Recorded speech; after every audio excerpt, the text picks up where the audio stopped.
Income हो सकती है टैक्स फ्री।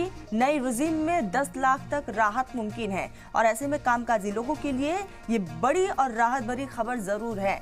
आपको बता दें कि हालांकि सोर्सेस के हवाले से खबर है 10 लाख तक इनकम आय को राहत मुमकिन है, साथ ही साथ 10 लाख तक इनकम हो सकती है टैक्स फ्री। नई रिजीम में 10 लाख तक राहत मुमकिन है और ऐसे में कामकाजी लोगों को, जिसकी अभी फिलहाल नजरें जो है वो टैक्सेशन सेक्टर में ज़्यादा टिकी हुई है और ऐसे में उम्मीदें भी बहुत ज़्यादा हैं कि जो कामकाजी लोग हैं वो टैक्स चुका कर परेशान रहते हैं और ऐसे में नई रिजीम में 10 लाख तक राहत यहाँ पर दी जा सकती है।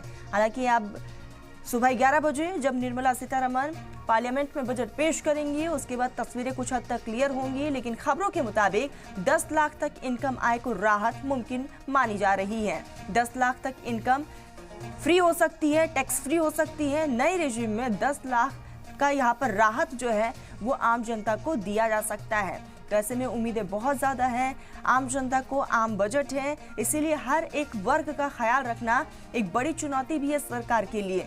और कहीं ना कहीं लगातार टैक्सेशन सेक्टर के लिए हम बात कर रहे हैं, कामकाजी लोगों के लिए हम बात कर रहे हैं, क्योंकि उनको इस चीज़ से बहुत ज़्यादा उम्मीदें भी रहती हैं।